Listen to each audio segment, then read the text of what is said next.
Mon fils m'a poussé à la table de Noël, cette place appartient à mon beau-père, sors de là. Je suis tombé par terre devant toute la famille, mais ce qu'il ignorait, c'est que cette nuit-là, je changerais sa vie pour toujours. Quand il s'est réveillé le lendemain matin. 47 appels manqués.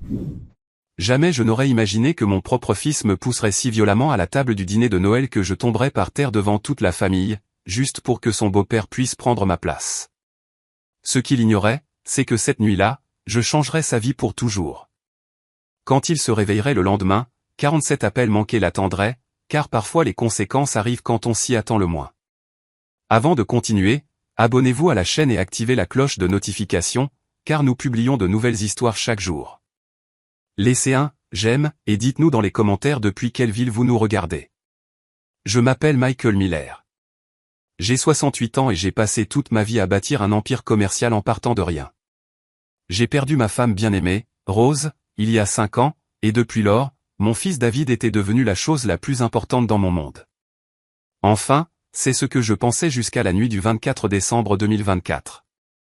Cet après-midi-là, je suis arrivé chez David le cœur rempli de joie. J'avais acheté des cadeaux spéciaux pour mes petits-enfants, Jacob et Isabelle, et j'avais apporté une bouteille de vin à $300 que je gardais pour une occasion spéciale. La maison était décorée de lumière dorée, et l'arôme de l'agneau rôti emplissait l'air. Tout semblait parfait pour une soirée en famille.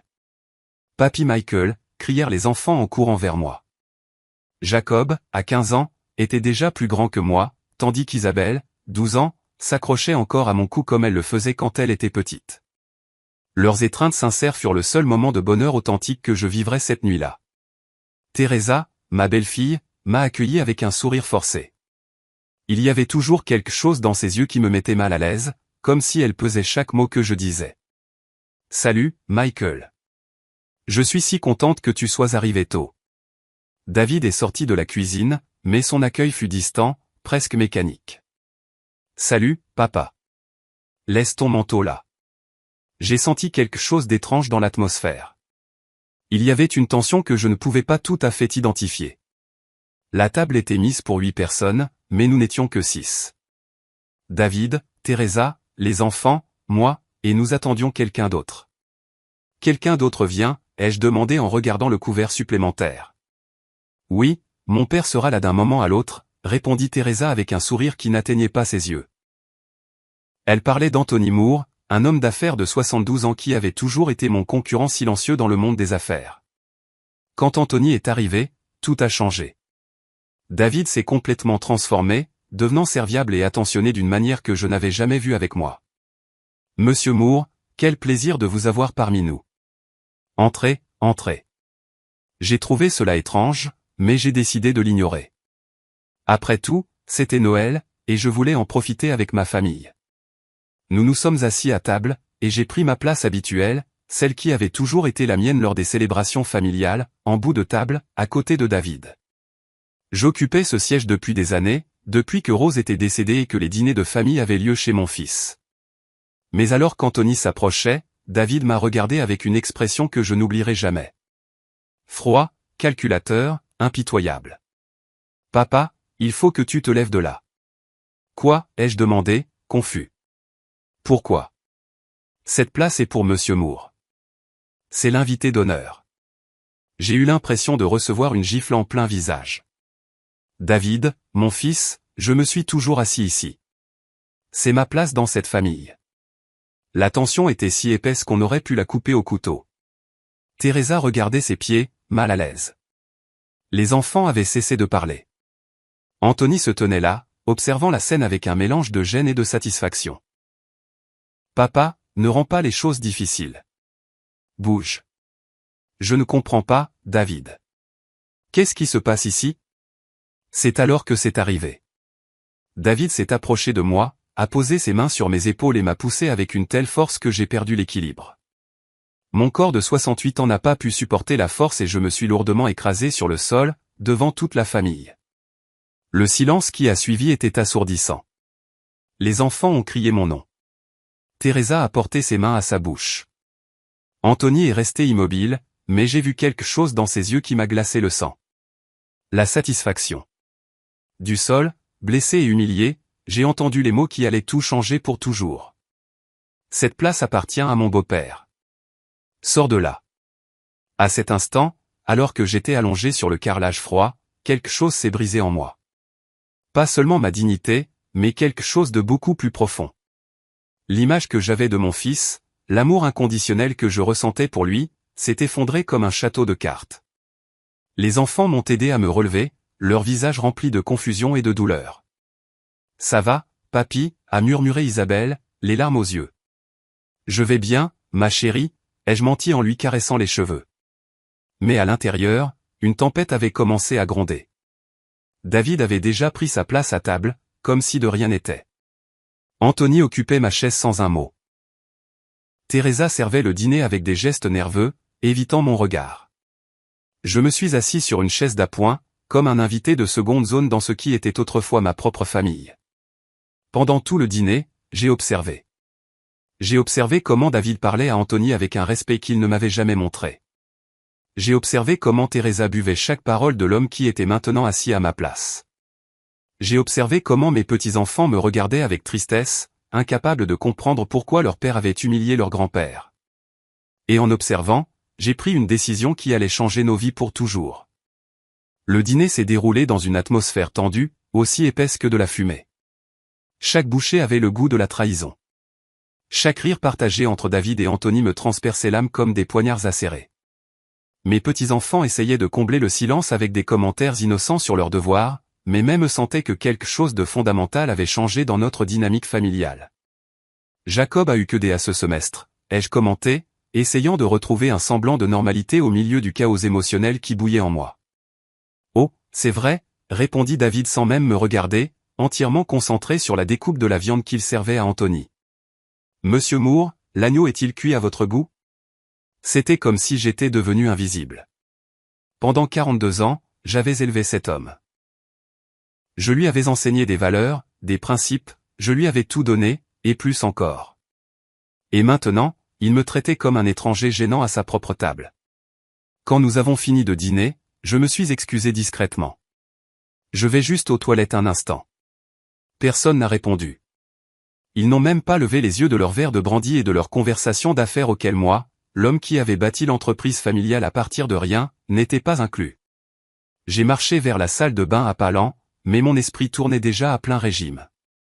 Une fois à l'intérieur, j'ai verrouillé la porte et je me suis regardé dans le miroir. L'homme qui me fixait avait les yeux rougis, non pas de larmes, mais d'une colère froide qui commençait à se cristalliser en pure détermination.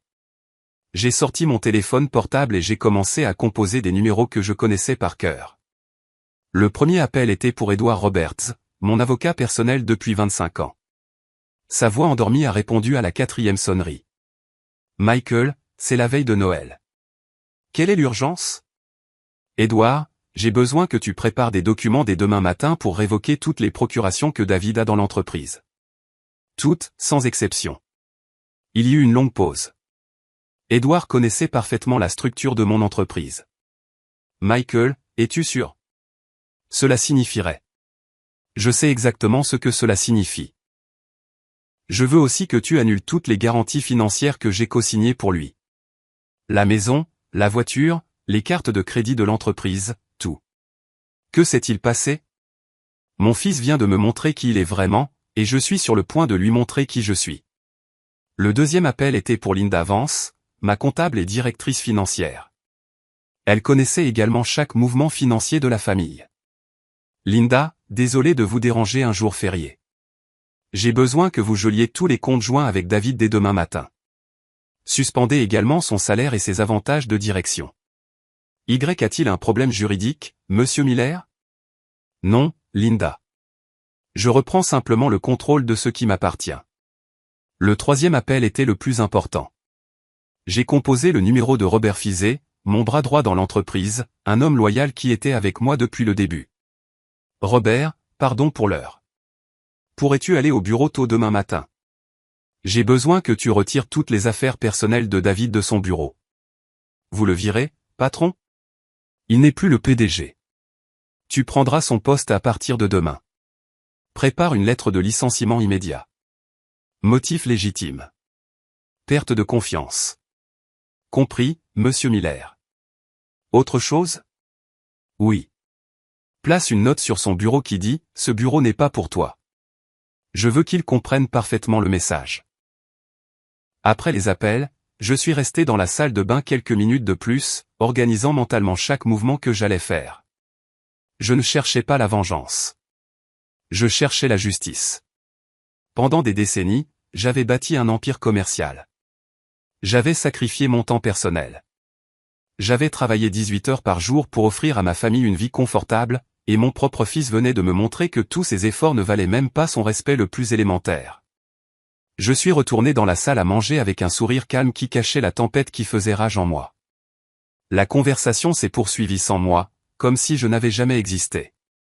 Les marchés européens sont très volatiles, commenta Anthony en faisant un geste avec son verre de cognac. Exactement, acquiesça David avec enthousiasme. C'est pourquoi nous pensons qu'une fusion entre nos entreprises pourrait être très bénéfique. Ces mots m'ont frappé comme un éclair. Une fusion. Il prévoyait de fusionner mon entreprise, l'œuvre de ma vie, avec celle d'Anthony, sans même me consulter. Une fusion, ai-je demandé d'une voix contrôlée. David m'a regardé comme s'il avait oublié que j'étais encore là. Oh oui, papa. Monsieur Moore et moi avons discuté des possibilités d'expansion pour mon entreprise. Enfin, techniquement, je suis le PDG, a-t-il répondu avec un sourire arrogant que je n'avais jamais vu sur son visage. Techniquement. Ai-je répété lentement, savourant chaque syllabe. Je vois. Anthony est intervenu de sa voix lente et calculatrice. Michael, tu comprends que les affaires modernes exigent de nouvelles approches. David a des idées novatrices. J'en suis sûr, ai-je répondu, en gardant mon sang-froid tout en notant mentalement chaque mot pour le règlement de compte à venir. Les enfants étaient montés dans leur chambre après le dessert, inconscients du drame qui se jouait entre les adultes. Teresa débarrassait les assiettes avec des mouvements mécaniques, clairement mal à l'aise, mais n'osant pas s'ingérer dans la conversation des hommes. Je pense qu'il est temps pour moi de partir, ai-je finalement annoncé, en me levant de la chaise d'appoint où j'avais été exilé. Bien sûr, papa, repose-toi bien, a répondu David sans lever les yeux de son cigare. Il n'a même pas pris la peine de me raccompagner à la porte. C'est Jacob qui a dévalé les escaliers en courant quand il a entendu que je partais. Tu pars déjà, papy? Je pensais que tu restais plus tard comme d'habitude. Non, mon grand. J'ai des choses importantes à faire ce soir. Es-tu fâché à cause de ce qui s'est passé au dîner? La question de mon petit-fils m'a transpercé le cœur. Même un adolescent avait senti l'injustice de la situation. Je ne suis pas fâché, Jacob. Je suis déçu. Mais parfois, les déceptions nous enseignent des vérités importantes. Je ne comprends pas. Tu comprendras bientôt, mon garçon. Je t'aime très fort. N'oublie jamais ça. J'ai quitté cette maison en me sentant étrangement libéré. L'air froid de décembre a rempli mes poumons alors que je marchais vers ma voiture. Dans le siège du conducteur, avant de démarrer le moteur, j'ai de nouveau sorti mon téléphone. J'avais un dernier appel à passer. Cabinet d'avocat Lopez. Ici Michael Miller. Pardonnez-moi de vous déranger la veille de Noël, mais j'ai besoin de changer mon testament dès demain matin. Oui, c'est urgent. Très urgent. En rentrant chez moi, un sourire s'est dessiné sur mon visage pour la première fois de la soirée. David avait joué sa carte, croyant être en contrôle. Mais il avait oublié un détail fondamental. C'est moi qui avais construit le plateau de jeu, et demain, il découvrirait les vraies règles. Je suis rentré chez moi vers minuit, mais le sommeil était la dernière chose à laquelle je pensais. Tandis que le reste de Chicago célébrait Noël, je me préparais pour la bataille la plus importante de ma vie. J'ai allumé toutes les lumières de mon bureau et j'ai étalé sur mon bureau en chaîne tous les documents juridiques que j'avais accumulés en 4 décennies de travail. La première tâche consistait à examiner méticuleusement les statuts de l'entreprise. Je devais confirmer quelque chose que je soupçonnais. David n'avait jamais eu de participation réelle dans l'entreprise. Il était PDG par ma nomination, pas de droit. Toute son autorité dépendait de ma volonté, et cette volonté venait de changer radicalement. Alors que je parcourais les dossiers et les fichiers, mon téléphone a sonné. C'était Linda, ma comptable. Monsieur Miller, j'ai examiné les comptes depuis que nous nous sommes parlé. Il y a quelque chose que vous devez savoir de toute urgence. Dites-moi, Linda. David a utilisé les garanties financières de l'entreprise pour des dépenses personnelles bien plus importantes que nous l'imaginions. L'appartement où il vit a une hypothèque de $600 000 co-signée par vous. Sa voiture de sport, $120 000. Les cartes de crédit de l'entreprise, Monsieur Miller. Il doit plus de $200 000 en achats personnels. L'information m'a frappé comme une enclume. Est-il en retard sur des paiements? Plusieurs. Sans vos garanties, il sera en défaut de paiement immédiat. Les banques commenceront les procédures de saisie et de reprise de possession dès demain matin. Si les garanties sont retirées. Parfait. Annulez toutes les garanties à l'aube. Êtes-vous absolument sûr? Cela ruinera sa situation financière. Linda, mon fils vient de ruiner quelque chose de bien plus précieux. Notre relation.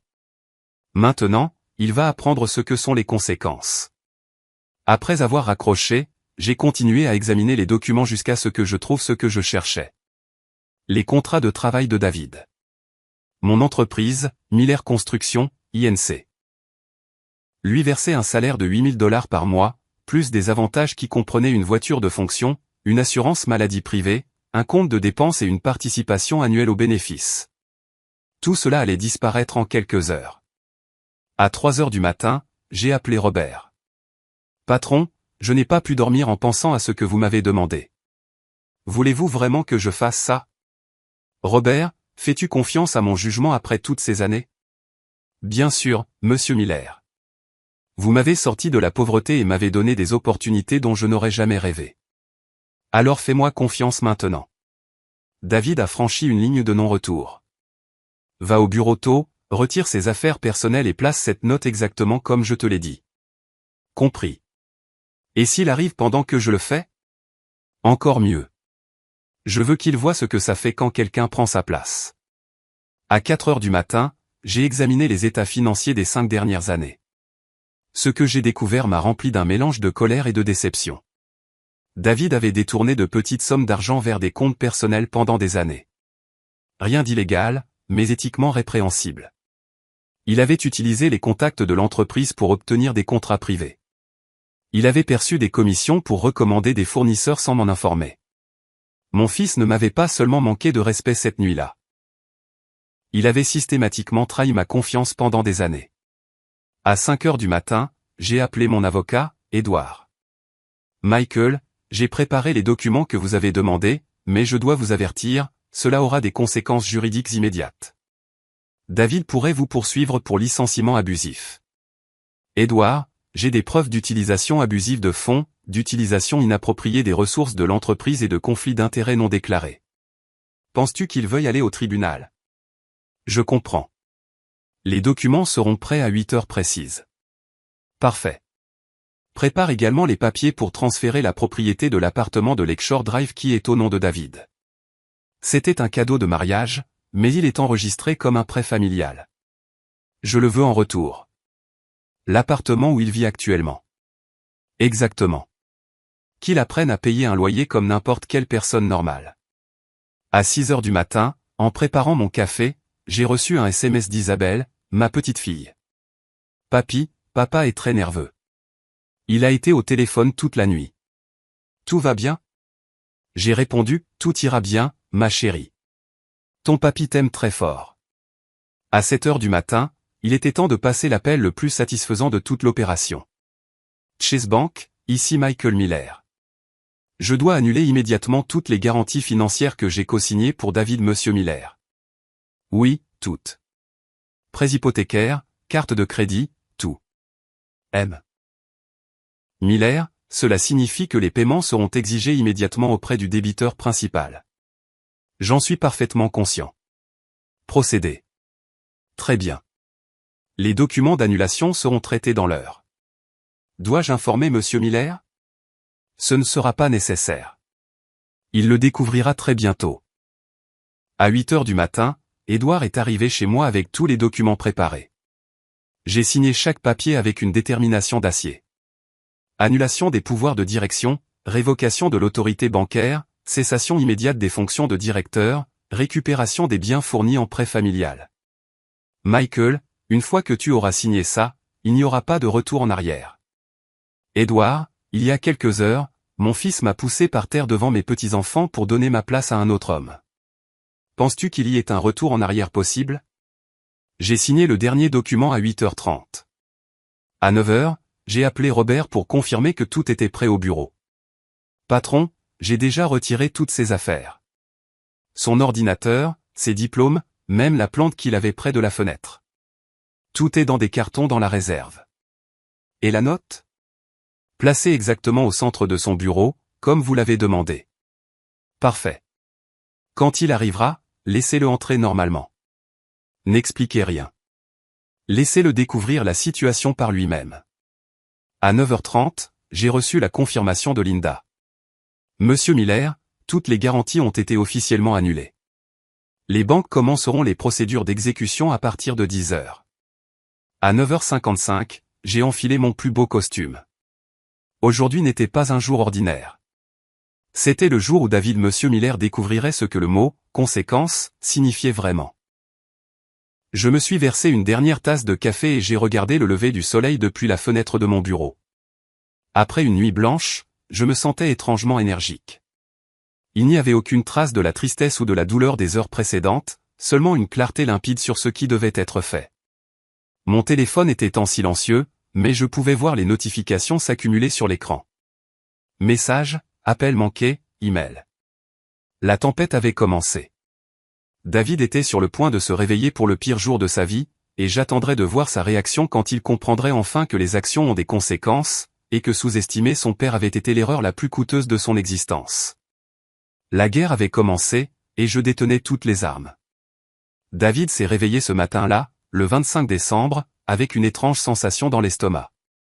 Ce n'était pas une gueule de bois due au brandy de la veille, mais quelque chose de plus profond, comme si son subconscient avait capté des signaux de danger que son esprit conscient n'avait pas encore traités. Teresa était déjà debout, préparant mécaniquement le petit déjeuner pour les enfants.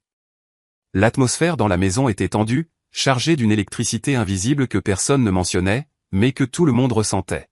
« As-tu bien dormi ?» demanda Teresa sans le regarder, concentrée sur le versement du jus d'orange. « Pas vraiment », répondit David en consultant son téléphone. Il avait 3 appels manqués de numéros inconnus, probablement des télévendeurs profitant des vacances. Ce qu'il ne savait pas, c'est qu'à ce moment précis, alors qu'il déjeunait paisiblement, plusieurs banques de Chicago avaient déjà lancé leur protocole de recouvrement de garantie. Les systèmes bancaires avaient automatiquement traité l'annulation des garanties aux premières heures du matin. À 10h15, David a reçu le premier vrai appel. « Monsieur Miller, ici Monica Castillo de la Bank of America.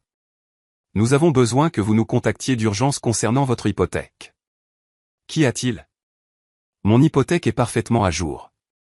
Monsieur, la garantie principale de votre prêt a été annulée ce matin. Sans cette garantie, le prêt est automatiquement en état de demande de paiement immédiat. David sentit un jet d'eau glacée. Quelle garantie? De quoi parlez-vous? La garantie signée par Monsieur Michael Miller.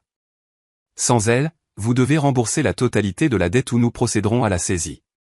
L'appel s'est terminé et David est resté là, le téléphone à la main, essayant de traiter l'information. Avant qu'il ne puisse réagir pleinement, le téléphone a de nouveau sonné. Monsieur David Miller, département des risques de Wells Fargo. Votre ligne de crédit d'entreprise a été suspendue en raison de l'annulation des garanties. Vous devez vous présenter à nos bureaux immédiatement. Il a raccroché et le téléphone a immédiatement sonné à nouveau. Citibank, votre carte de crédit professionnelle a été bloquée. Un autre appel entrant. Chase Bank, lancement de procédure de saisie préventive d'actifs. Et un autre. US Bank, exécution immédiate de.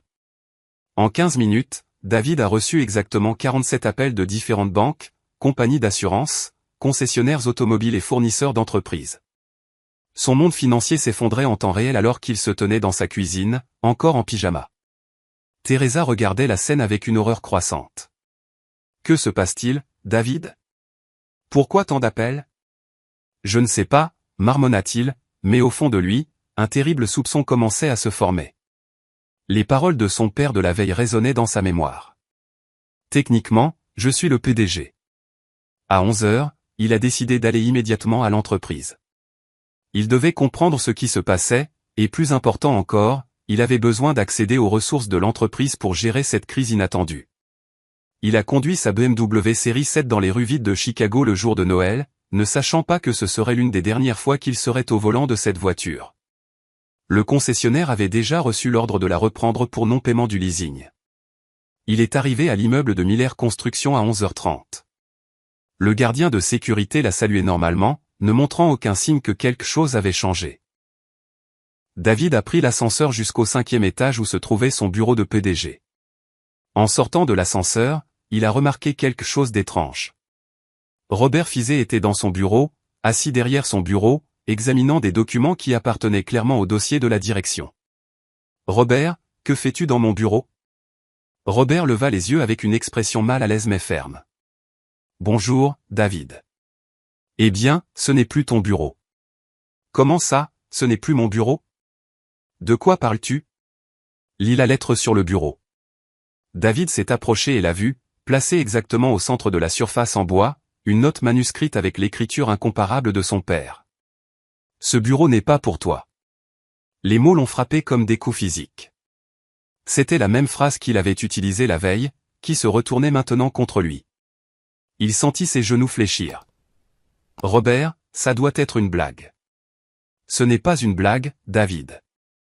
Monsieur Miller m'a nommé PDG ce matin. Tu as 5 minutes pour récupérer tes affaires personnelles dans la réserve et quitter le bâtiment. » C'est impossible. Je suis le PDG. J'ai passé des années à construire cette entreprise avec mon père.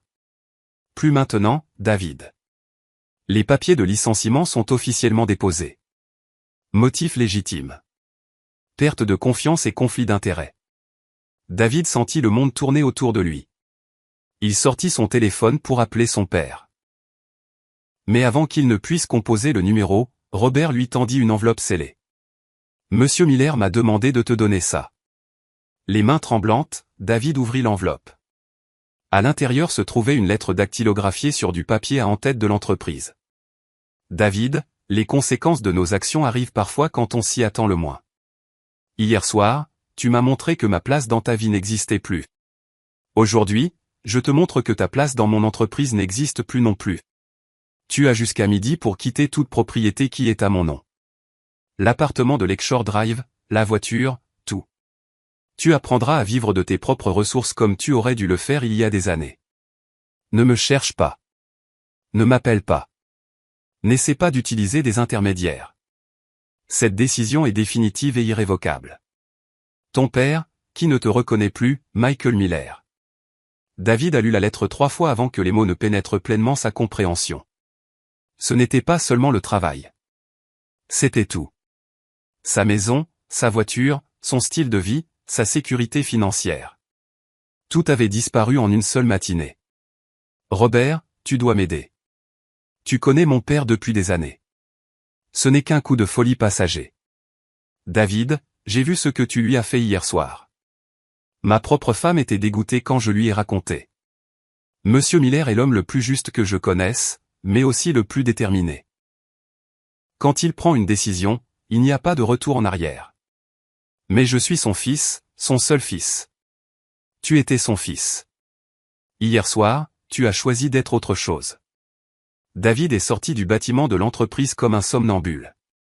Sur le parking, il a trouvé une dépanneuse en train d'accrocher sa BMW. Le chauffeur lui a montré une ordonnance du tribunal pour reprise de possession pour non-paiement. « Attendez. Attendez, il doit y avoir une erreur. »« Pas d'erreur, monsieur. Le bail est en défaut et n'a pas de garant. » Le véhicule est repris immédiatement. David a dû marcher jusqu'à la station de métro la plus proche, ce qu'il n'avait pas fait depuis des années. Pendant le trajet de retour, son téléphone n'a cessé de sonner. Banque, créanciers, fournisseurs, tous exigeant un paiement immédiat. Quand il est finalement arrivé à son appartement, il a trouvé Teresa en larmes sur le canapé, tenant un avis juridique. « David, nous avons 24 heures pour quitter la maison. Ils vont saisir l'hypothèque. »« Quoi ? Ton père a annulé toutes les garanties. Nous devons 600 000 $ que nous n'avons pas. » David s'est effondré dans un fauteuil, complètement vaincu. En moins de 12 heures, il avait perdu son travail, sa voiture, sa maison et sa stabilité financière. Et le pire de tout, il avait perdu son père. Les mots qu'il avait prononcés la veille résonnaient maintenant comme une malédiction. Cette place appartient à mon beau-père. Sors de là. Maintenant, c'était lui qui était sorti de tout. David a passé les 2 heures suivantes à essayer de mesurer l'ampleur du désastre qui venait de consumer sa vie. Teresa alternait entre des pleurs hystériques et des reproches amers alors qu'elle emballait désespérément leurs biens les plus précieux avant l'expulsion. « C'est de ta faute » a-t-elle crié en fourrant des bijoux dans une valise. « Comment as-tu pu être aussi stupide pour pousser ton propre père devant les enfants ? Teresa, calme-toi. On peut arranger ça. J'ai juste besoin de lui parler. » Lui parler, David ? Ils nous ont tout pris. La maison, la voiture, ton travail. Que allons-nous dire à mes parents ? Cette question a frappé David comme une gifle. Anthony Moore, son beau-père, avait été un témoin oculaire de l'humiliation qu'il avait infligée à Michael. S'il y avait une chose qu'Anthony appréciait par-dessus tout, c'était le respect familial et la dignité patriarcale. David a pris son téléphone avec des mains tremblantes et a composé le numéro de son beau-père. Il avait besoin de soutien, d'un allié, de quelqu'un pour intercéder en sa faveur. Anthony, c'est David. J'ai besoin de te parler d'urgence. La voix qui a répondu était aussi froide que la glace en hiver. David, je m'attendais à ton appel. Anthony, quelque chose de terrible est arrivé. Mon père a perdu la tête. Il m'a tout pris pour une dispute familiale sans importance. J'ai besoin de ton aide. Il y eut un long silence glacial. Une dispute sans importance. David, as-tu entendu ce que tu viens de dire ? Eh bien, c'était juste un malentendu. Tu sais comment sont ces choses entre père et fils. Non, David. Je ne sais pas, car je n'aurais jamais manqué de respect à mon père de la manière dont tu as manqué de respect au tien hier soir. David sentit la panique commencer à l'envahir. Anthony, s'il te plaît. Teresa et les enfants ont besoin de stabilité. Je sais que tu peux comprendre. Ce que je comprends parfaitement, c'est que j'ai été témoin d'un homme de 42 ans humiliant publiquement le père qui lui a tout donné. Je t'ai vu pousser Michael par terre pour me donner une place que je n'ai jamais demandée ni voulu. Je pensais que tu apprécierais le geste de respect. Le respect, David ? On ne construit pas le respect en manquant de respect aux autres, surtout pas à son propre père. David pouvait entendre le mépris grandissant dans la voix d'Anthony. Son dernier recours s'évanouissait sous ses yeux. Anthony, nous sommes de la famille. Teresa est ta fille. Les enfants sont tes petits-enfants. Exactement. Et pour cette raison même, je ne peux pas permettre à mes petits-enfants de grandir en pensant que ce genre de comportement est acceptable. Teresa et les enfants auront toujours mon soutien. Mais toi, David, tu as montré que tu es quelqu'un en qui on ne peut pas avoir confiance. Que veux-tu dire ? Je veux dire que tout homme capable de trahir son propre père est capable de trahir n'importe qui. Il n'y aura aucun soutien financier de ma part, aucun emploi dans mes entreprises. Aucun abri dans ma maison. David sentit ses jambes flageoler. Tu ne peux pas être sérieux. Je n'ai jamais été plus sérieux de ma vie. De plus, j'ai décidé de contacter Michael pour lui présenter des excuses personnelles pour avoir été un témoin involontaire de ton comportement déplorable. Tu vas t'excuser auprès de lui ? Bien sûr. Un homme de sa trempe ne méritait pas cette humiliation, surtout devant sa famille. Et je vais aussi lui proposer un partenariat commercial. Les mots d'Anthony ont frappé David comme des coups de marteau. Non seulement il avait perdu le soutien de son beau-père, mais maintenant Anthony s'alignait directement sur son père. Anthony, s'il te plaît, reconsidère. J'ai reconsidéré, David, et ma conclusion est claire. Michael Miller est le genre d'homme avec qui je veux faire des affaires. Toi, non. La ligne est devenue silencieuse, laissant David avec le téléphone muet à la main. Teresa avait entendu toute la conversation depuis le seuil de la porte. Toute couleur avait quitté son visage. Mon père ne va pas nous aider, a-t-elle murmuré. Non. Que allons-nous faire, David ? Où allons-nous vivre ? Les enfants ont l'école. J'ai mon travail. Je ne sais pas, Teresa. Je ne sais tout simplement pas. À ce moment, Jacob et Isabelle sont descendus, alertés par les voix fortes et le chaos des valises et des cartons partout dans la maison. Qu'est-ce qui se passe ? A demandé Jacob avec l'inquiétude d'un adolescent qui sent que son monde est en train de changer. Pourquoi maman pleure, a ajouté Isabelle d'une petite voix. David a regardé ses enfants et a ressenti une pointe de honte plus profonde que tout ce qu'il avait connu jusqu'à présent. Comment allait-il leur expliquer qu'à cause de son orgueil et de sa stupidité, toute la stabilité de leur famille avait disparu? Les enfants, nous devons parler, a commencé Teresa, la voix brisée. C'est à cause de ce qui s'est passé hier soir avec papy, a demandé Jacob directement. La question a montré que même les adolescents avaient mieux compris la gravité de ce qui s'était passé que David lui-même. Oui, mon fils, c'est ça. Papa, pourquoi as-tu poussé papy, a demandé Isabelle, les larmes aux yeux. Il avait l'air si triste. David ne pouvait pas répondre. Les mots étaient coincés dans sa gorge. Papy nous aime tellement, a poursuivi Isabelle. Il nous apporte toujours des cadeaux et nous raconte des histoires. Pourquoi as-tu été méchant avec lui? Je pensais? Tu pensais quoi, papa, a insisté Jacob. Parce qu'on aurait dit que tu le détestais. Je ne déteste pas votre grand-père. Mais tu l'as traité comme si c'était le cas. A rétorqué Jacob avec une maturité qui lui brisait le cœur. Et maintenant, il doit nous détester aussi. Non, mon fils. Il vous aime. Il ne vous ferait jamais de mal. Alors pourquoi ne pouvons-nous pas rester dans notre maison? Pourquoi maman fait-elle les valises? David s'est effondré sur le canapé, complètement vaincu. Ses propres enfants le jugeaient, et ils avaient raison de le faire. Parce que papa a fait une très grosse erreur, a-t-il finalement admis.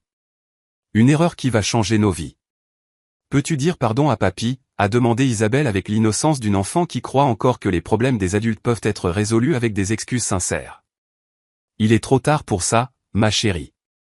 Teresa s'est approchée et s'est assise à côté de lui. Pour la première fois de la journée, sa voix ne contenait pas de reproche, mais une profonde tristesse. David, je veux que tu comprennes quelque chose. Les enfants et moi allons vivre chez mes parents. Quoi? Je ne peux pas rester avec toi après ça.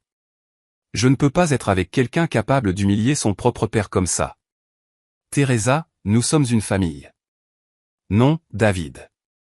Une famille se construit sur le respect et les valeurs. Tu as prouvé hier soir que tu n'as ni l'un ni l'autre. David a regardé sa femme, ses enfants, les valises, l'avis d'expulsion sur la table. En 24 heures, il avait détruit toute sa vie pour un moment d'arrogance stupide. Et le pire, c'est que son père avait raison. Il s'était attiré tout ça. Les conséquences étaient arrivées, et elles étaient bien plus dévastatrices qu'il n'aurait jamais pu l'imaginer. L'après-midi du 25 décembre est devenu le plus long et le plus douloureux de la vie de David. Tandis que Teresa emballait méticuleusement les affaires des enfants, il tentait désespérément de trouver une solution à sa situation financière catastrophique. Ses comptes bancaires avaient été gelés préventivement en raison de dettes impayées. Sa carte de crédit principale était bloquée. Le distributeur automatique lui a refusé même les $50 qu'il a tenté de retirer de son compte personnel. Il ne lui restait que $300 en espèces dans son portefeuille, tout ce qui restait de son ancienne vie financière. « Où vas-tu dormir ce soir ?» lui a demandé Teresa en fermant la dernière valise des enfants. « Je ne sais pas. Peut-être dans un hôtel bon marché jusqu'à ce que je puisse me ressaisir. »« David, regarde-moi. » Teresa s'est arrêtée et l'a confronté directement. « Penses-tu vraiment pouvoir te ressaisir après ça? Ton père n'est pas quelqu'un qui agit sur un coup de tête. C'était calculé pour être permanent. C'est mon père, Teresa. Finalement, il devra me pardonner. Comme tu lui as pardonné quand il a fait des erreurs? Oh, attends. Il n'a jamais fait d'erreur avec toi. Il a toujours été parfait, généreux, compréhensif, et c'est comme ça que tu le remercies. Les mots de Teresa coupaient plus profondément que n'importe quel reproche extérieur car ils contenaient une vérité indéniable. Michael avait été un père exemplaire, et David avait répondu avec ingratitude et mépris. À 18 heures, le camion de déménagement que Teresa avait loué est arrivé pour transporter leurs affaires chez ses parents. Les enfants regardaient leurs jouets et leurs meubles être déplacés avec une tristesse silencieuse qui était déchirante. « Papa vient avec nous ?» a demandé Isabelle alors qu'on chargeait son vélo rose. « Non, ma chérie. Papa doit d'abord régler quelques problèmes. »« Quand va-t-il les régler ?» Teresa a regardé David avec une expression qui contenait des années de déception accumulées. « On ne sait pas, Isabelle. » Jacob, plus direct comme un adolescent typique, a confronté son père sans détour. Papa, vas-tu être sans abri à cause de ce que tu as fait à papy? C'est plus compliqué que ça, mon fils. Ça n'a pas l'air compliqué pour moi. Tu as été méchant avec lui et maintenant il est méchant avec toi. C'est comme à l'école, si tu frappes quelqu'un, tu es puni. La simplicité brutale de l'observation de Jacob montrait que même un adolescent comprenait la logique de cause à effet mieux que David n'avait compris les conséquences de ses actes.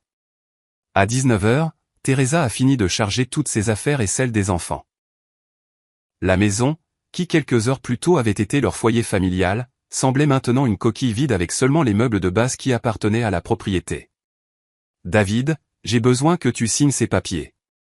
Teresa lui a tendu un dossier avec des documents juridiques qu'elle avait préparés pendant qu'il cherchait des solutions financières impossibles. Qu'est-ce que c'est? Séparation temporaire des biens et garde provisoire des enfants. Mon avocat les a rédigés cet après-midi. David sentit un poignard se tordre dans son estomac. Tu es déjà allé voir un avocat? Bien sûr. Tu pensais que j'allais attendre de voir jusqu'où tu tomberais? Je dois protéger les enfants. Teresa, c'est extrême. J'ai juste besoin de temps pour. Pourquoi, David? Trouver un autre père riche que tu pourras trahir? Trouver un autre beau-père dont tu pourras gagner les faveurs en humiliant ta famille. Ce n'est pas juste. Tu sais ce qui n'est pas juste? Que mes enfants aient dû voir leur père se comporter comme un sauvage envers leur grand-père. Tu sais ce qui n'est pas juste? Qu'après 15 ans de mariage, je découvre que mon mari est capable d'une telle cruauté. David a signé les papiers les mains tremblantes. Il n'avait pas le choix. Sans ressources financières, sans travail, ni maison, il ne pouvait offrir de stabilité à personne. Les enfants pourront te rendre visite les week-ends quand tu auras un endroit convenable pour les accueillir. L'informa Teresa en rangeant les documents signés. Quand sera-ce? Quand tu prouveras que tu es de nouveau une personne digne de confiance, si jamais tu y parviens. À 20 h, David s'est retrouvé seul dans une maison vide qui n'était plus la sienne, avec $300 en espèces et une valise de vêtements de base. Le reste de ses affaires était dans des cartons dans la réserve de l'entreprise, sous la garde de Robert. Il est sorti dans la rue et a erré sans but dans les avenues illuminées de Chicago pour Noël. Des familles se promenaient joyeusement. Des enfants couraient avec de nouveaux jouets. Des couples s'enlaçaient contre le froid de l'hiver. Tout le monde semblait avoir un foyer où retourner, sauf lui. Il a trouvé un hôtel bon marché près de Union Station où il pouvait payer une chambre pour 3 nuits pour $200. Il lui restait $100 pour la nourriture et les transports. La chambre était petite, avec un lit simple, une minuscule salle de bain et une fenêtre donnant sur une ruelle sombre. Il s'est assis sur le lit et a contemplé l'ampleur de sa destruction personnelle. Son téléphone a sonné. C'était un numéro inconnu. David Miller? Oui. Ici Marc Delgado du cabinet d'avocats Delgado et Associés.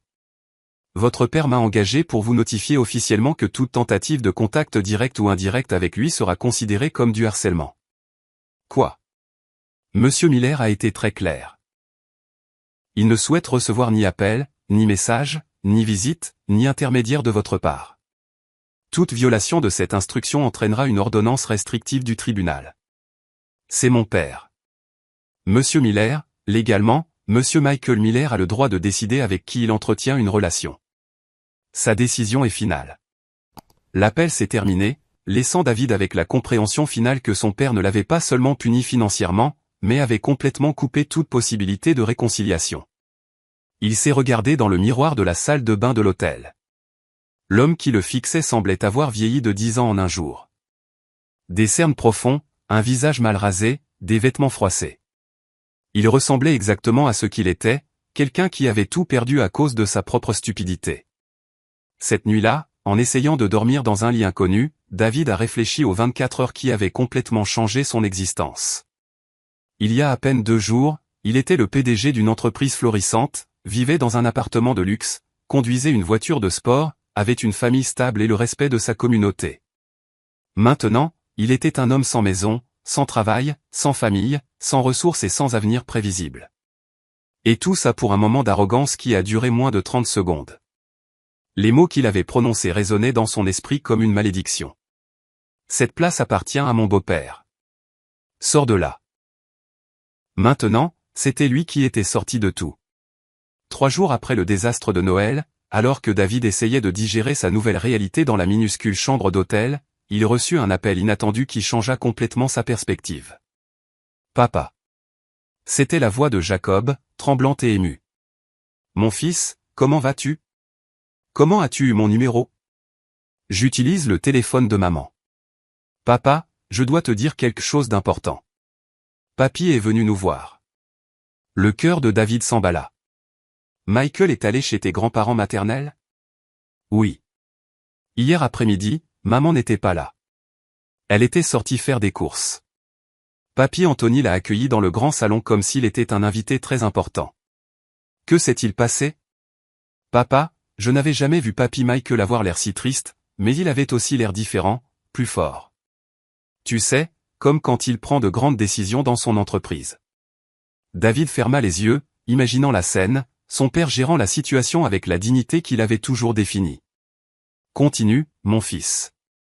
Il a demandé à Isabelle et à moi de nous asseoir avec lui.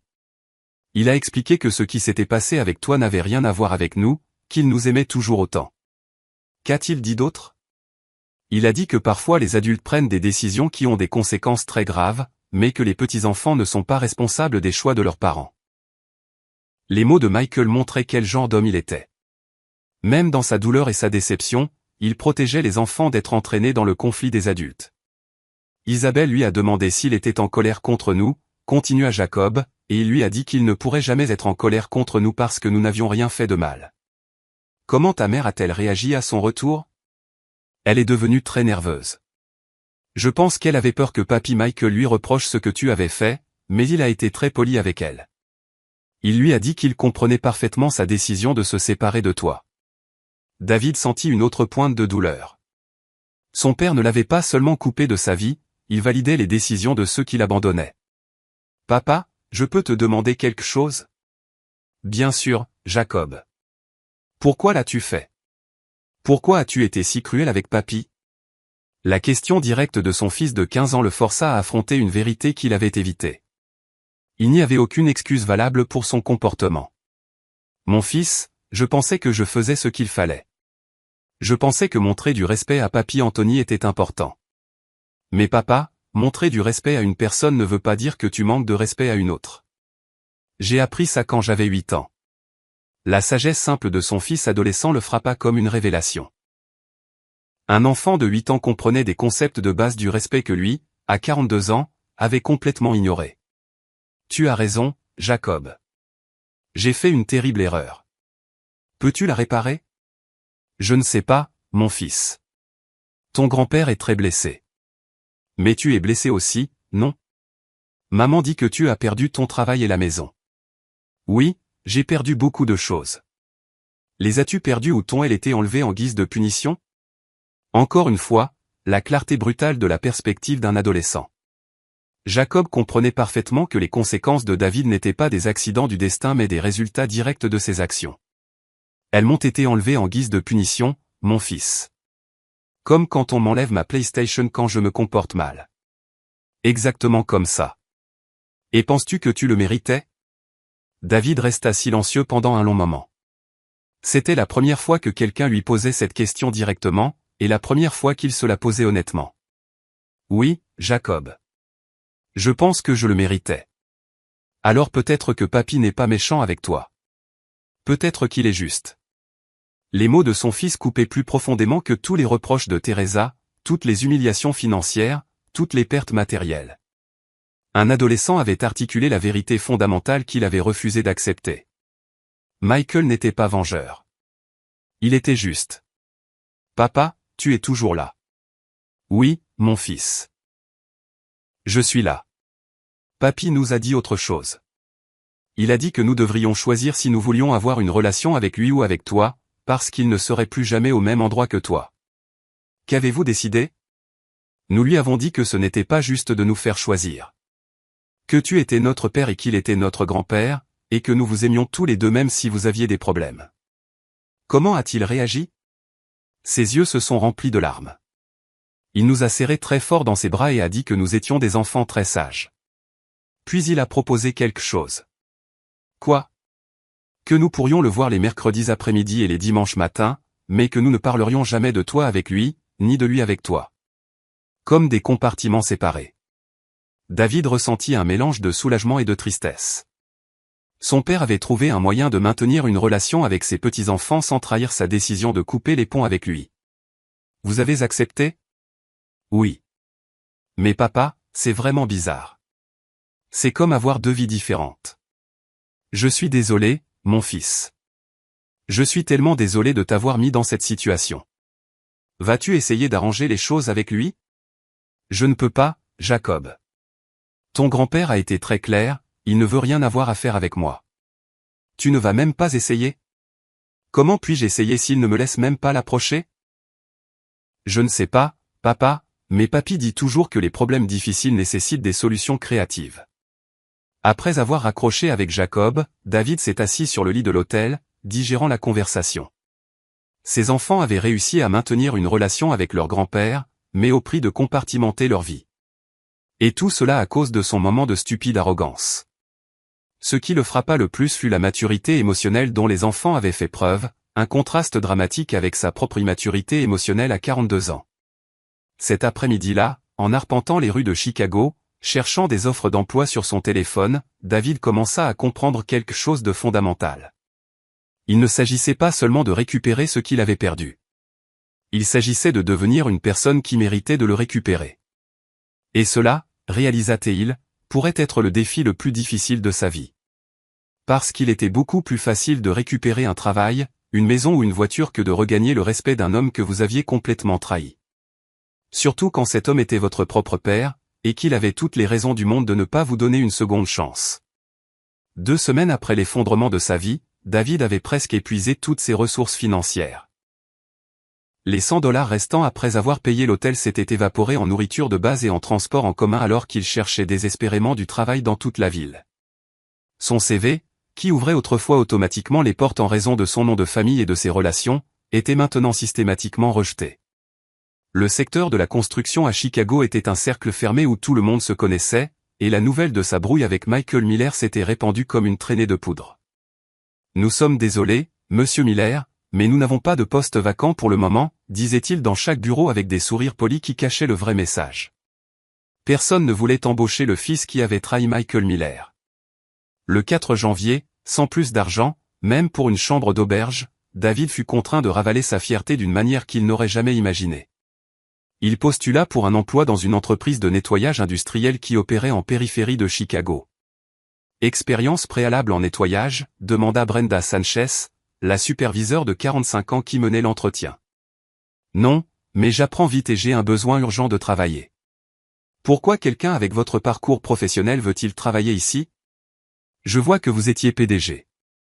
David avait préparé une réponse qui contenait une vérité partielle. J'ai eu des différends irréconciliables avec mon ancien partenaire commercial. Je dois repartir de zéro. Brenda l'étudia avec des yeux perspicaces. C'était une femme travailleuse qui avait bâti sa petite entreprise à partir de rien, et elle reconnaissait à la fois le désespoir et l'humilité authentique quand elle les voyait. Le travail est dur. Les horaires sont longs. Le salaire est de 1200 $ par mois. Poste de nuit, de 22 h à 6 h. Êtes-vous sûr de pouvoir le supporter? Complètement sûr. Vous commencez demain. Ne soyez pas en retard. Pas une seule fois. Parce qu'il y a 50 autres personnes qui attendent ce poste. Cette nuit-là, David a travaillé jusqu'à l'aube en nettoyant des bureaux d'entreprise. Ses mains, habituées à signer des contrats de plusieurs millions de dollars, manipulaient maintenant des serpillères et des produits de nettoyage chimique. Ses costumes de créateur ont été remplacés par des uniformes bleus avec le logo de Brenda S. Cleaner, UNC. Au cours de ses premières semaines de travail de nuit, David a connu une transformation psychologique inattendue. L'humilité forcée de nettoyer les toilettes et de vider les poubelles l'a fait réfléchir à des concepts qu'il avait tenus pour acquis toute sa vie, la dignité, le travail honnête, la valeur de l'effort. Ses collègues étaient des immigrants, des mères célibataires, des étudiants finançant leurs études, des retraités complétant de maigres pensions. Aucun d'eux ne connaissait son histoire passée, et pour la première fois depuis des années, David n'était pas jugé sur son nom de famille ou ses relations, mais sur sa volonté de travailler. « D'où viens-tu, David » a demandé Miguel, un collègue équatorien, pendant leur pause de minuit. « D'ici, de Chicago. » « Et que faisais-tu avant ça » Je travaillais dans la construction, des tâches administratives. Ce n'était pas un mensonge, mais ce n'était pas non plus toute la vérité. David avait développé l'habileté de naviguer dans les conversations sans révéler complètement son passé. Pendant ce temps, grâce à des interactions contrôlées avec ses enfants, David apprenait indirectement la nouvelle réalité de son père. Jacob et Isabelle mentionnaient nonchalamment des détails lors de leurs appels téléphoniques hebdomadaires qui brossaient un tableau d'une transformation commerciale. Papy Michael a un nouveau partenaire, a commenté Isabelle lors d'un de leurs appels. Un nouveau partenaire. Oui, Papy Anthony. Ils travaillent ensemble sur de grands projets maintenant.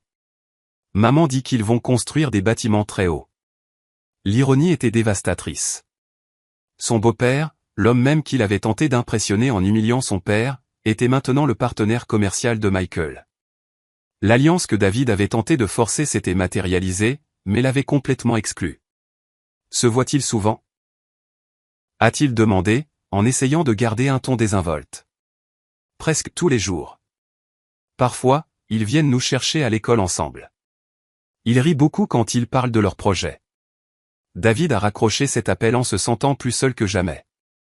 Il n'avait pas seulement perdu son père. Il avait par inadvertance catalysé une amitié et un partenariat commercial entre Michael et Anthony qui n'aurait probablement jamais existé sans son intervention destructrice. Un mois après avoir commencé le travail de nettoyage, David avait développé une routine qui lui offrait une stabilité de base, bien que précaire. Il partageait une chambre dans un appartement d'étudiant dans le quartier de Wicker Park, payant $400 de loyer par mois. Ses dépenses se limitaient à la nourriture de base, au transport en commun et aux appels téléphoniques à ses enfants. La transformation physique était évidente. Il avait perdu du poids en raison de la combinaison d'un travail physique intense et d'un régime simple. Ses vêtements étaient simples, pratiques, bon marché. Ses mains, autrefois douces du travail de bureau, étaient maintenant calleuses à force de manipuler des outils de nettoyage. Mais la transformation psychologique était plus profonde. L'expérience de tout perdre l'avait forcé à réévaluer ce qui constituait vraiment la valeur et la dignité personnelle. Pour la première fois de sa vie d'adulte, David survivait uniquement grâce à ses propres efforts, sans filet de sécurité familiaux ni relations privilégiées. Une nuit, en nettoyant les bureaux de la Willis Tower, il s'est arrêté devant une fenêtre qui offrait une vue panoramique de Chicago. La ville s'étendait devant lui, illuminée et prospère, pleine d'opportunités et de rêves. Il se souvint des fois où il avait regardé des vues similaires depuis son ancien bureau de direction, quand il croyait que son succès était le résultat de son propre talent et de son mérite. Maintenant, il comprenait que cela avait été le résultat de privilèges hérités et d'opportunités offertes. La différence était que maintenant, chaque dollar qu'il gagnait représentait une sueur réelle, un effort authentique et une humilité apprise. Pour la première fois depuis la nuit de Noël, David commença à ressentir quelque chose comme de l'espoir. Pas l'espoir de retrouver son ancienne vie, mais l'espoir de construire quelque chose de nouveau et d'authentique à partir de zéro. Quelque chose qui pourrait rendre fier même un homme comme Michael Miller, même si cet homme n'était plus là pour le voir. Mars était arrivé à Chicago avec la promesse du printemps, et David travaillait dans l'entreprise de nettoyage depuis 3 mois. Sa vie s'était installée dans une routine simple mais digne. Travailler la nuit, dormir le matin, chercher des opportunités de croissance professionnelle l'après-midi, et maintenir un contact régulier avec ses enfants par des appels téléphoniques soigneusement programmés. C'est au cours d'un de ces après-midi de recherche d'emploi que quelque chose s'est produit qui allait complètement changer sa perspective sur la situation familiale. David venait de quitter un entretien infructueux dans une petite entreprise de rénovation et avait décidé de se promener dans Lincoln Park pour se vider la tête avant de retourner dans sa chambre partagée. L'air frais et les premiers bourgeons verts sur les arbres offraient un moment de paix au milieu de ces circonstances difficiles. Alors qu'il marchait le long du sentier, il vit une scène qui le laissa complètement figé. Sur un banc près de l'étang, Michael et Anthony étaient assis, discutant de manière animée, entourés de plans d'architectes étalés sur une table pliante. Les deux hommes semblaient détendus, souriants, appréciant clairement leur collaboration professionnelle. Ce qui a le plus frappé David, ce n'est pas de les voir ensemble, mais d'observer la transformation visible de son père. Michael avait l'air rajeuni, énergique, avec une vitalité que David ne se souvenait pas d'avoir vue depuis des années. Ses gestes étaient vifs alors qu'il pointait des détails sur les plans.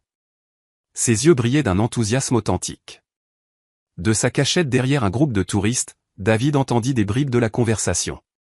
La structure principale peut supporter 2 étages supplémentaires sans aucun problème, disait Michael en traçant des lignes sur les plans avec un crayon rouge. Brillant, Michael.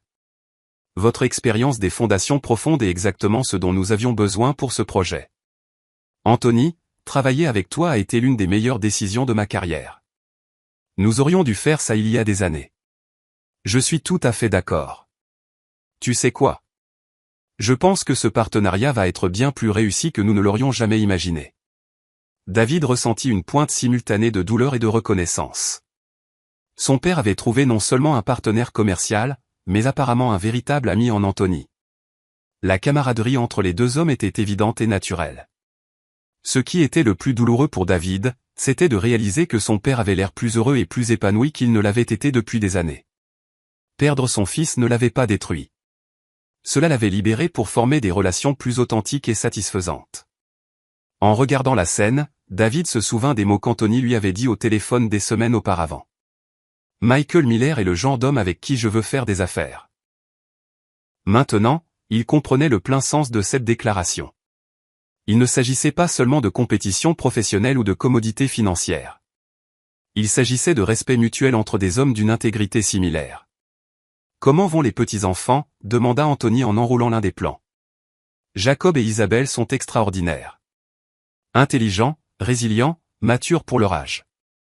Ils ont géré toute cette situation familiale avec une sagesse qui m'étonne. C'est le résultat de l'éducation que tu leur as donnée toutes ces années, Michael. Je l'espère. Ils ne sont pas à blâmer pour les décisions de leur père. David sentit des larmes lui piquer les yeux. Son père protégeait et aimait toujours ses petits-enfants tout en maintenant sa position ferme à son égard. Te sens-tu parfois tenté de te réconcilier avec David? Demanda Anthony avec une curiosité sincère. Michael resta silencieux un long moment, contemplant les eaux calmes de l'étang. Anthony, pendant 42 ans, j'ai cru connaître mon fils. J'ai cru avoir élevé un homme avec des valeurs, des principes, le respect de la famille. La nuit de Noël, j'ai découvert que je me trompais complètement. Les gens peuvent changer, Michael. Ils le peuvent. Mais un vrai changement nécessite de vraies conséquences. Si je lui pardonne facilement, qu'apprend-il? Quelles leçons mes petits-enfants reçoivent-ils sur le comportement acceptable? Je vois ce que tu veux dire. Il ne s'agit pas de le punir pour toujours. Il s'agit de lui faire comprendre la valeur de ce qu'il a détruit. Peut-être qu'un jour, il montrera qu'il a vraiment appris. Mais ce jour n'est pas encore arrivé. David s'éloigna du parc sans être vu, mais les paroles de son père résonnèrent dans son esprit pendant des jours. Michael n'était pas inflexible par cruauté, mais par des principes éducatifs profondément ancrés. Cette nuit-là, en nettoyant les bureaux du quartier financier, David réfléchit à la conversation qu'il avait entendue. Son père attendait des preuves de croissance authentique, pas seulement des excuses désespérées ou des supplications émotionnelles. La question qu'il se posait était, avait-il vraiment grandi, ou survivait-il simplement jusqu'à ce qu'il puisse retrouver son ancien statut? Au cours des semaines suivantes, David commença à évaluer honnêtement son processus de transformation. Apprenait-il une humilité authentique ou attendait-il simplement patiemment que la tempête passe? La réponse le mettait mal à l'aise. Une partie de lui espérait encore secrètement que son père finirait par céder et lui pardonner, lui permettant de retourner à une version de son ancienne vie. Mais la conversation dans le parc lui avait montré quelque chose de crucial. Michael avait tourné la page. Il n'attendait pas que David revienne. Il avait construit une nouvelle réalité, prospère et satisfaisante, sans lui. Si David voulait une quelconque réconciliation future, il devrait démontrer une transformation authentique, pas seulement subir des conséquences temporaires. Et cela, réalisa-t-il, exigerait beaucoup plus de temps, d'efforts et de croissance personnelle qu'il ne l'avait imaginé. La vraie question n'était plus de savoir quand son père lui pardonnerait, mais quand il deviendrait quelqu'un digne de pardon. Cette prise de conscience marqua le début d'une phase complètement différente dans son processus de rétablissement personnel. Décembre était revenu à Chicago avec son froid caractéristique et ses lumières de Noël, marquant exactement un an depuis la nuit qui avait détruit la vie de David. En marchant dans les rues illuminées après avoir terminé son service de nettoyage de nuit, il s'arrêta devant des vitrines décorées de scènes familiales heureuses qui lui rappelaient douloureusement ce qu'il avait perdu. Sa transformation au cours de ces 12 mois avait été radicale. Il n'était plus l'homme arrogant et privilégié qui avait poussé son père à terre. Le travail physique, les difficultés financières et la solitude forcée avaient sculpté une version complètement différente de lui-même. Ses mains calleuses, ses vêtements simples et son visage marqué par les nuits de dur labeur racontaient l'histoire d'une humilité apprise par la souffrance. Brenda, sa superviseure à l'entreprise de nettoyage, avait remarqué son évolution et lui avait offert des responsabilités supplémentaires. David, je veux que tu coordonnes l'équipe de nuit pour le nouveau contrat des Tours Kyo, avait-elle annoncé la semaine précédente. Ton travail a été impeccable toute l'année, et le client a spécifiquement demandé que tu sois affecté à leurs installations. L'augmentation de salaire à $1 800 par mois lui avait permis de déménager dans un petit appartement privé dans un quartier populaire. Ce n'était pas le luxe, mais c'était la dignité. Il avait acheté des meubles d'occasion, décoré modestement les murs avec des photos de ses enfants et créé un foyer humble mais authentique. Ses appels hebdomadaires avec Jacob et Isabelle étaient devenus le point le plus lumineux de son existence. Les enfants avaient grandi pendant cette année, et leurs conversations reflétaient une maturité émotionnelle qui l'étonnait constamment. « Papa, tu vas vraiment bien ?» avait demandé Isabelle lors de leur dernier appel téléphonique. « Ta voix est différente. Plus calme. » Plus calme ? Oui. Avant, tu avais toujours l'air de te dépêcher d'aller à un endroit important. Maintenant, on dirait que tu es exactement là où tu veux être. L'observation de sa fille de 13 ans l'avait profondément frappée. Elle avait raison. Pour la première fois depuis des décennies, David ne courait pas constamment après la prochaine réussite, la prochaine promotion, la prochaine acquisition matérielle. Tu sais quoi, ma chérie ? Je pense que tu as raison. Vas-tu essayer de parler à Papy Michael un jour ? Je ne sais pas, Isabelle. Cette décision ne dépend pas que de moi. Mais aimerais-tu le faire ? David avait réfléchi attentivement avant de répondre. J'aimerais qu'il voie que j'ai changé. Pas pour récupérer ce que j'ai perdu, mais pour qu'il sache que son fils a enfin appris les leçons qu'il a essayé de m'enseigner toute ma vie. La veille de Noël, David a travaillé son service habituel dans les bureaux d'entreprise du quartier financier. Alors qu'il nettoyait l'étage de la direction de l'un des gratte-ciel les plus prestigieux de Chicago, il s'est arrêté devant les fenêtres qui offraient une vue panoramique de la ville illuminée pour les fêtes. Il y a un an, il était à un dîner de luxe, entouré de sa famille, avec tout le confort matériel imaginable. Et il avait été profondément malheureux sans le savoir. Vide de but authentique, dépendant de la validation externe pour sentir sa propre valeur. Maintenant, il était seul dans un bureau vide à 3 heures du matin, travaillant pour un salaire modeste, vivant dans un petit appartement, mais il éprouvait une paix intérieure qu'il n'avait jamais connue pendant ses années de privilège. Son téléphone vibra avec un SMS de Jacob. « Papa, Papy Michael a demandé de tes nouvelles aujourd'hui. » David sentit son cœur s'emballer. C'était la première fois en 12 mois qu'il recevait une indication que son père avait mentionné son existence. Il répondit immédiatement. Qu'a-t-il demandé ? Il a demandé si nous savions comment tu allais. Si tu avais un travail, si tu avais un endroit où vivre. Isabelle et moi lui avons dit que tu semblais aller bien, mais que nous ne connaissions pas les détails parce que tu ne voulais pas nous inquiéter. Comment a-t-il réagi ? Il est resté silencieux un long moment. Puis il a dit, j'espère qu'il apprend ce qu'il a besoin d'apprendre. David a lu le message 3 fois. Ce n'était pas le pardon. Ce n'était pas une invitation à revenir, mais ce n'était pas non plus une indifférence totale. C'était un espoir prudent.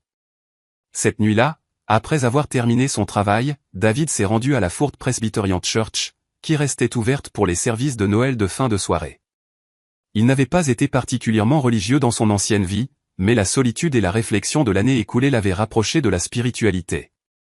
Il s'est assis sur l'un des bancs du fond et a contemplé l'autel illuminé. Pour la première fois depuis cette nuit de Noël fatidique, David sentit qu'il avait quelque chose de véritablement reconnaissant. Il n'avait pas retrouvé sa fortune, son statut social, son mariage ou sa relation familiale. Mais il avait trouvé quelque chose qu'il ne savait pas avoir perdu, l'estime de soi authentique. L'homme qui avait poussé son père par terre était riche en biens matériels mais pauvre en caractère. L'homme qui nettoyait maintenant des bureaux la nuit avait perdu les possessions mais gagné en dignité personnelle. En quittant l'église à l'aube, David prit une décision qu'il envisageait depuis des semaines. Il n'essaierait pas de contacter son père directement, respectant les limites légales établies, mais il écrirait une lettre. Pas une lettre demandant le pardon ou implorant la réconciliation, mais une lettre de gratitude, le remerciant pour les leçons apprises, reconnaissant la justice des conséquences qu'il avait reçues et l'informant de la croissance personnelle qu'il avait réalisée. Une lettre que Michael pourrait lire ou ignorer, mais que David devait écrire pour compléter son processus de transformation intérieure. Car il avait appris que la vraie maturité ne consistait pas à obtenir ce que l'on veut, mais à devenir ce que l'on est censé être. Et pour la première fois de sa vie d'adulte, David était fier de ce qu'il devenait. La lettre que David écrivit aux premières heures du jour de Noël devint le document le plus important de sa vie.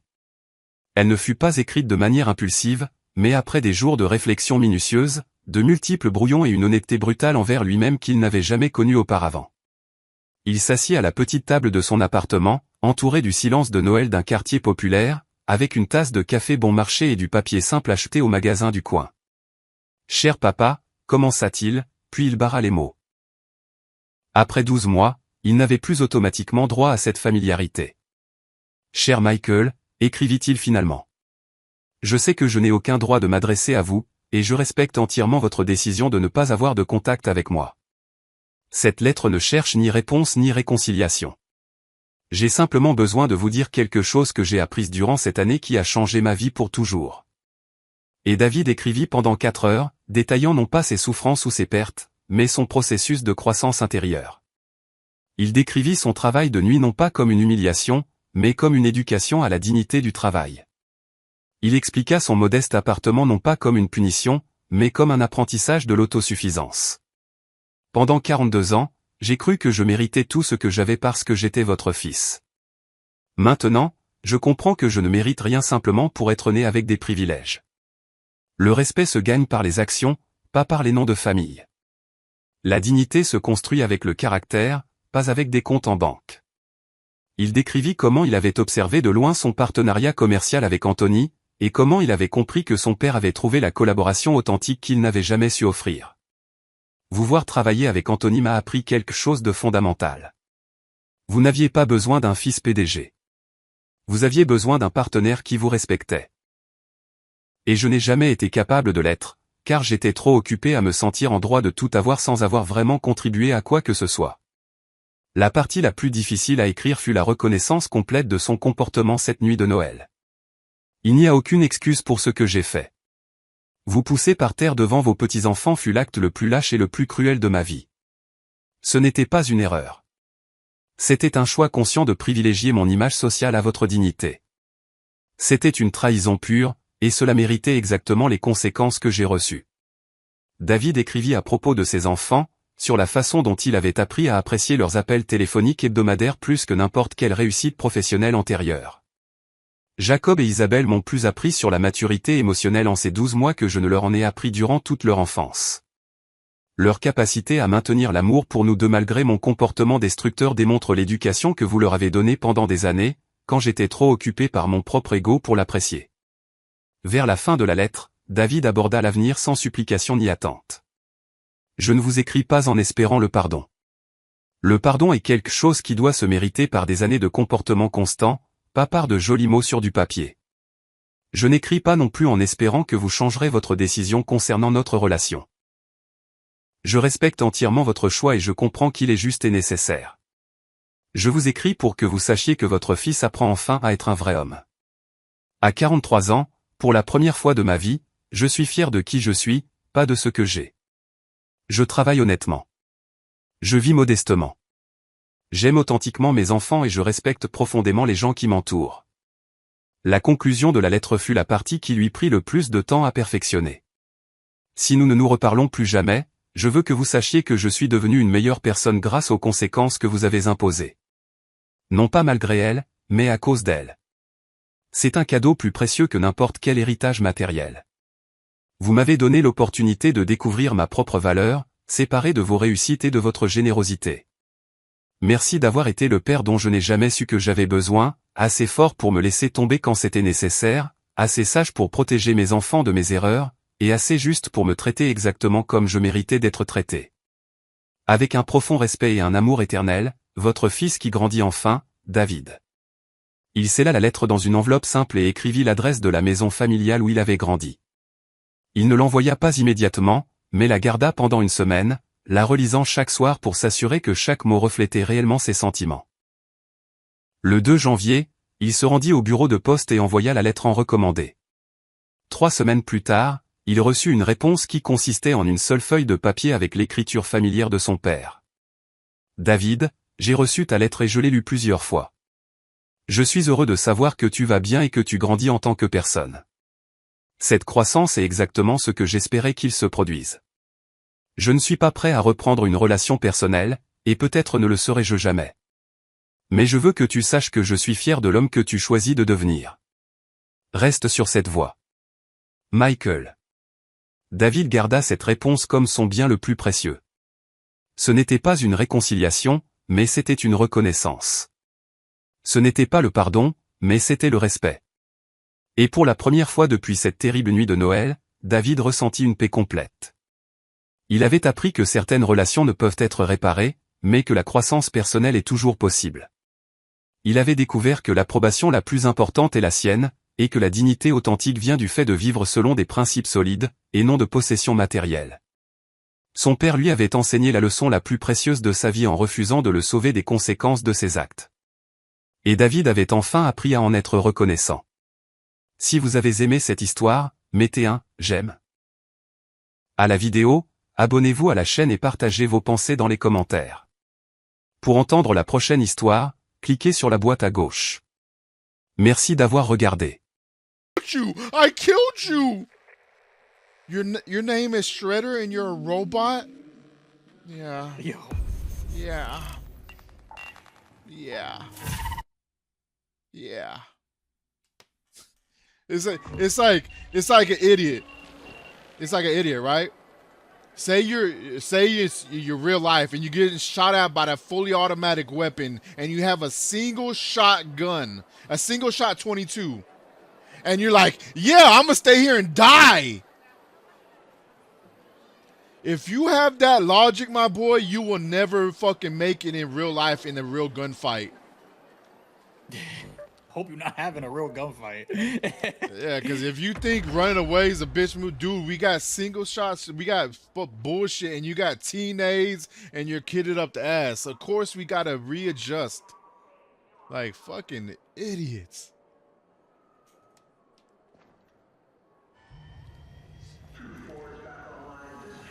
Black is back. What up? What up? What up? Are you getting on? What are you doing? You at home? You getting on? Go try out this fucking blackout. After this, we'll go to another fucking lobby or something.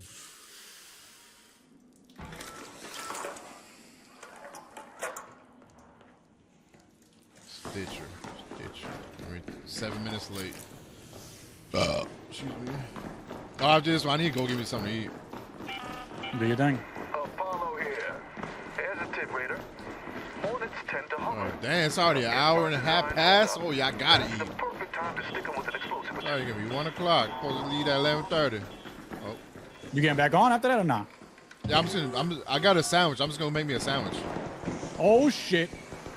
Oh, niggas are dying. Come on, niggas are dying. We gotta go get in that scrap. Hold on. Oh shit, this shit's up here again. Yo, somebody just died. Oh no, it's not up here. Is it? Somebody just died. Somebody just died. All right, let's go back down then. Let's go back down. Oh, it's right here.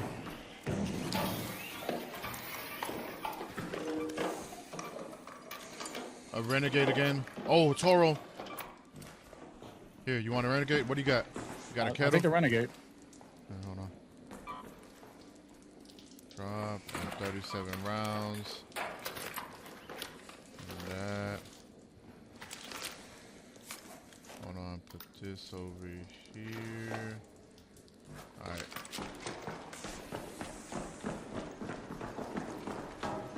We gotta be careful.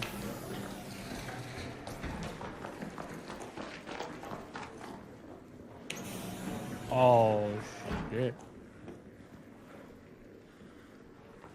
I feel like I hear. Upstairs. Yeah, I feel like I hear Worked something. with 3 wires left. Alright. Broken. Oh. Huh? That was me. That was me. Yep. I think I heard someone showed up.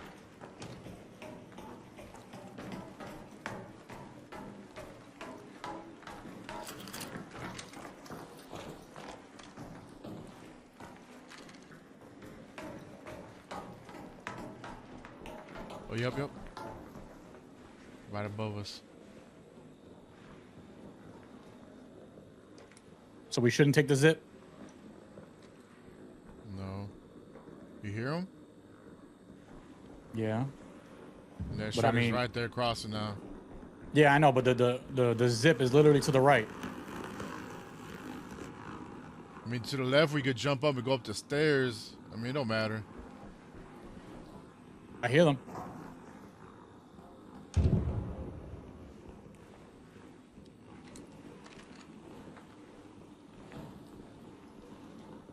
We can take that zip. It's just that shredder. Okay, now we can take the zip if you want to go. Whichever one you want to do. I'm down for left, right. It don't matter. All right, hold on. Looking left. Oh, Oh, you heard that? yeah. Nigga, I shoot everybody on sight.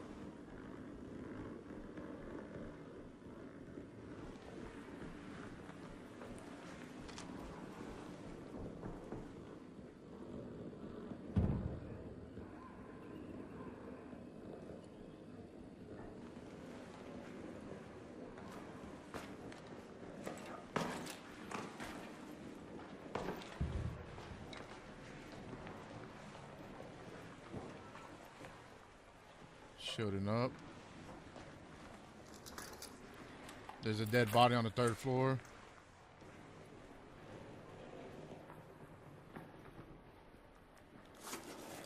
I gotta smoke. I could smoke and then zip up, but we can't see shit either. I don't give a fuck. I'm down to just zip up. All right, fuck it. You ready? Hold on. Oh shit! Watch out. They see me. Yeah, come here.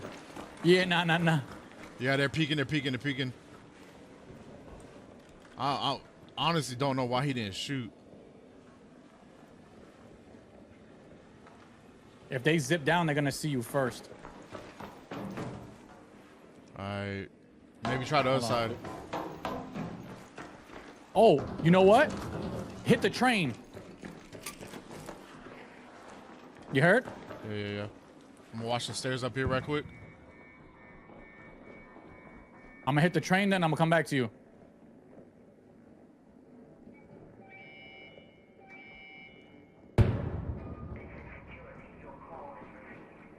Alright, wait. Stay right there. Stay right here. Yeah, so you can watch the bottom. Okay.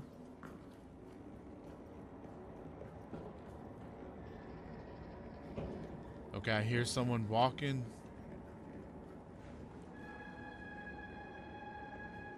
They might have dropped down. Yep. To the train, like on those edges. How I do it. Yeah. I think that's what I heard. They're gonna be peeking from them edges most likely. Oh, he dropped. He's dead. Somebody shot him from above. Another one dropped. Another one dropped.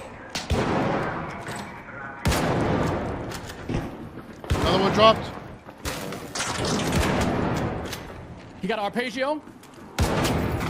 Got him. Another one dropped. Got him. Shit. Holy shit. There's one more. There's one more up here. It's raining men. Behind us. Where? Think over here. Heads up. There. I don't see him. I hear some. Dude, I don't hear shit.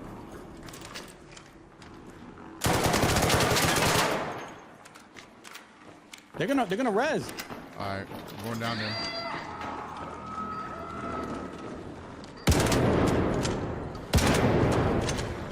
They alive? One is. Where he at? Dead. Oh, he's in the train. No. Where's the bodies? There was a lot of bodies. Right here. That's one body. There's another one beside me. Ooh, Bobcat. Hold on.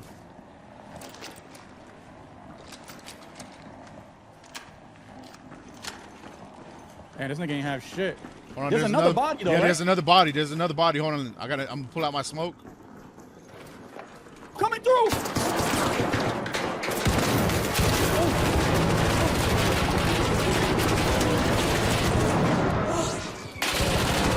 Damn. They came down the stairs. Pussies, bro. Fuck. I knew I heard something. I saw them last minute. Damn, I had a Bobcat too. It was a Bobcat one though. This nigga had a Torrente 1, bro. Yeah, that Torrente, man. It's a beast. It's a beast.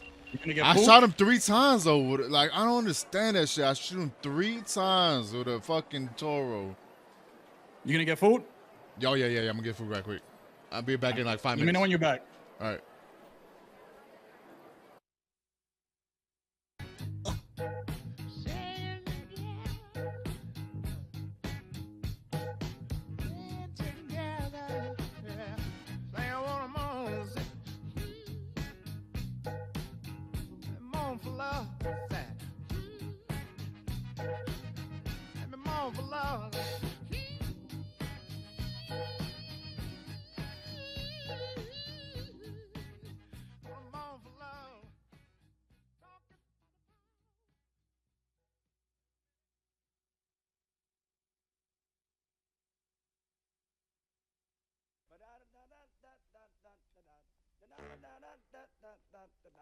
One, two, three, ho!